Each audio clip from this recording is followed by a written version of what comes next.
I dag kæmper politikere i 4 amerikanske stater om at blive spidskandidater til efterårets midtvejsvalg til kongressen. Rand Paul her stiller op i Kentucky som konkurrent til den siddende republikanske kandidat.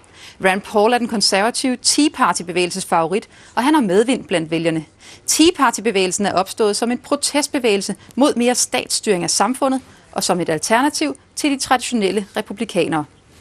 Og min kollega Peter Keldorf har i New York mødt en af grundlæggerne af Tea Party-bevægelsen, Jenny Beth Martin, til et eksklusivt interview. Han spurgte hende, hvorfor Tea Party-bevægelsen har fået så stor succes. Well, our core values of fiscal responsibility, constitutionally limited government, and free markets, they resonate with Americans across the spectrum, regardless of political ideology.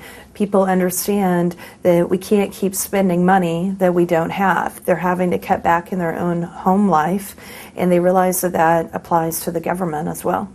But the Tea Party movement, besides all the success, you have also received a lot of critique. Some of your critics say that it is an extremist and a radical movement. What do you say to that critique?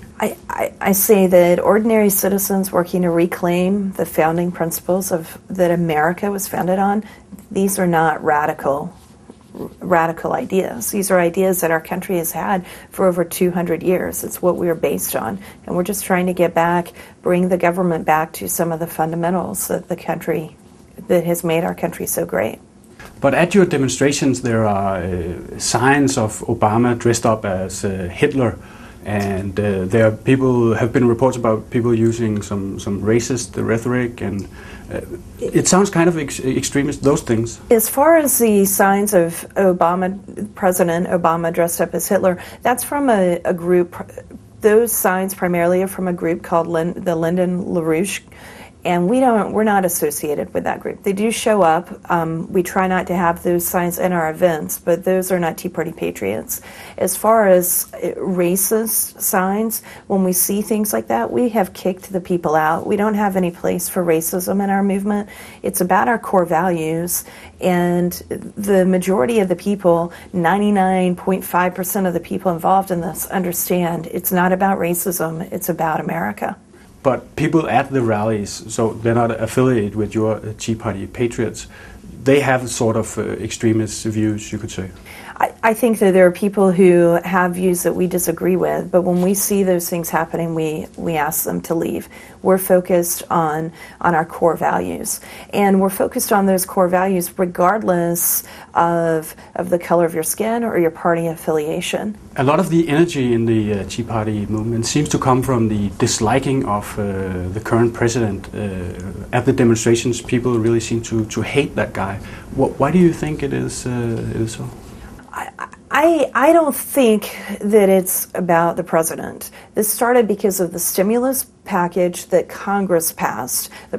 These bills do not get to the president's desk without Congress first passing them, and it's got to go through the House of Representatives and the Senate before it can ever get to before it can ever get to the president.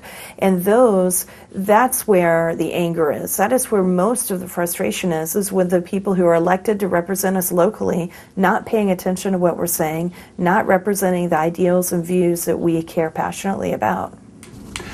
Some critics say that this is only because you guys are angry and you woke up and saw that suddenly there was a black man in office. What do you say to that critique? That is not true at all.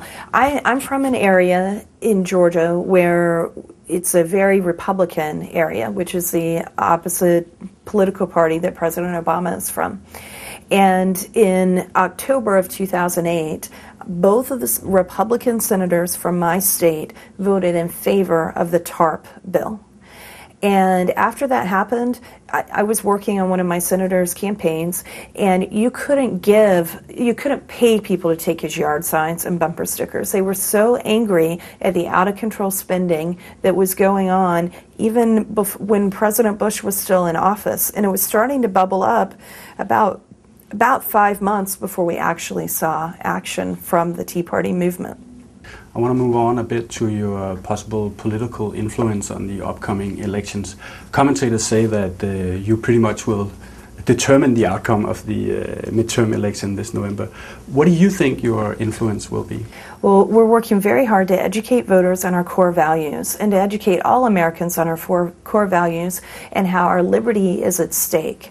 And so when the elections come around, we hope that people will remember what our core values are and what our Constitution is about when they go to vote, and they'll take that into consideration when they vote. Some say that you are about to split up the Republican Party. Are you guys forming a third party? We have no intention of forming another third party in this country. We encourage people to get involved with the political party that they most closely are aligned with, and to work to promote positive change for fiscal responsibility, constitutionally limited government, and free markets within the existing political parties. Recent poll says that the Tea Party voters are split between two wings, a libertarian wing that backs Ron Paul as the next Republican presidential candidate, and a more social conservative wing that backs Sarah Palin. Who do you think it should be? As far as the 2012 election goes, right now we're drinking from a fire hydrant, and things are coming at us so quickly that we're really just focused on building the structure and the organization to support the massive growth within this movement, and I haven't given a lot of thought to 2012 yet. So you don't want to answer which one of the... Yeah, that's the best I can do. It's the honest answer. Og det var min kollega Peter Keldorf, der havde mødt Jenny Beth Martin.